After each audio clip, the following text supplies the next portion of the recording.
Page 9, Two Big Blackbirds. Let's look this over. We get to use a new note C again, of course. It's about a line and a half long.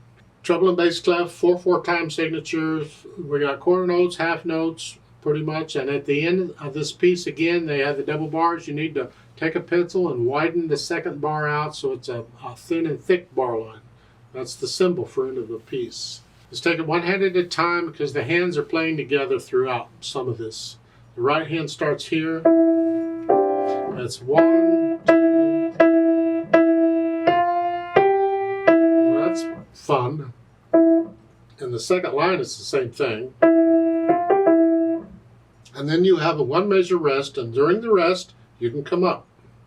You can reach up this way, or you can just lift up and move because you got a whole measure rest. And then you get another measure rest to come back down here where you were. So here you are moving the hand around, and you'll have to look down long enough to get your hand in position. But only look down long enough to get your hand in position and look back up. Don't stay looking down. Left hand, you're starting here as 1, 2, 3, 4, and this fun. And the second line, going second, you can reach down here, just reach down because I want to connect them. And you have a choice. You can, once you're down here, you can collapse because you have a whole measure to come back up here. Because you do. Or because you need this note again, you can stay out. Stay there, just stay here until the rest, and then after you're done with this, then you can collapse back up because you want this position. So there's different ways of doing this. It's not like one's right or one's wrong. So again, because now that I've confused you, the left hand in the second line, it's here. I can reach down and collapse. During the measure rest, I come back up. Or I do the other way. I reach, stay here. And then after I played them, then I can collapse back up. So I'm leaving my finger on this note as my anchor, as where I'm at. It tells me where I'm at. I just reach down for this, and I come back up. Then I come back up. I don't have to look down at the keyboard for it, is what I'm after. And that comes in handy sometimes. Here, it doesn't matter. You got time to look down at the keyboard if you want to move. It's just, you need to be able to do either method. So you're here, and then collapse, and then you can finish it. Put the hands together here, here, and here. Just know which fingers are playing at the same time, and it feels a little weird sometimes. You just go over and over and over, and it comes. In the second line,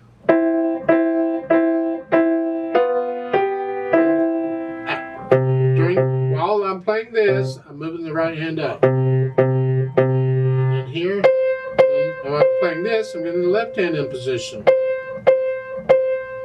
And then as I'm playing this, I'm getting the left hand down, or right hand down. Left, right, whichever, it's here. So I'm moving one hand while I'm playing the other. That's a good practice to get into. You're going to do it a lot.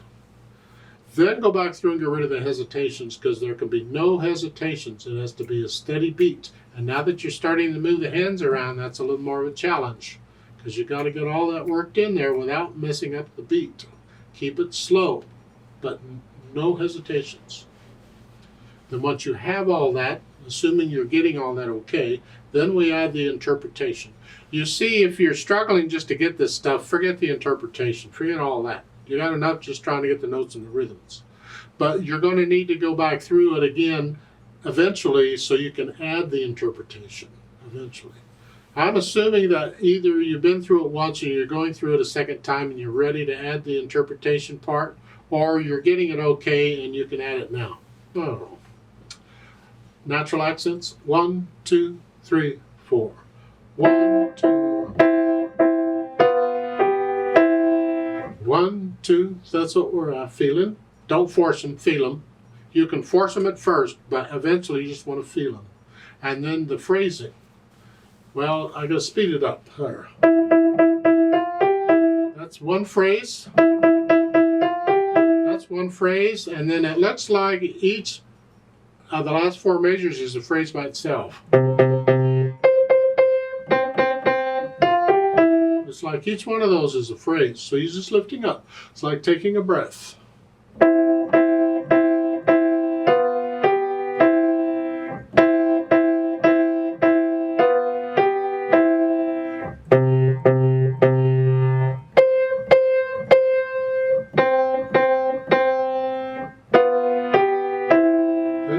Type of phrasing or whatever. If you don't like that phrasing, it's then change it. What do you feel it should be? Let's play it together very slowly and check the notes and the rhythms. I'll give us 4 counts. And I am going to lift up in the phrasing like I suggested between the commas and periods here. 1, 2, ready, go.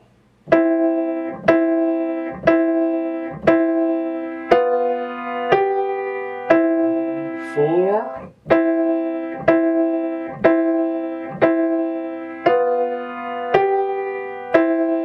4, 4, 4,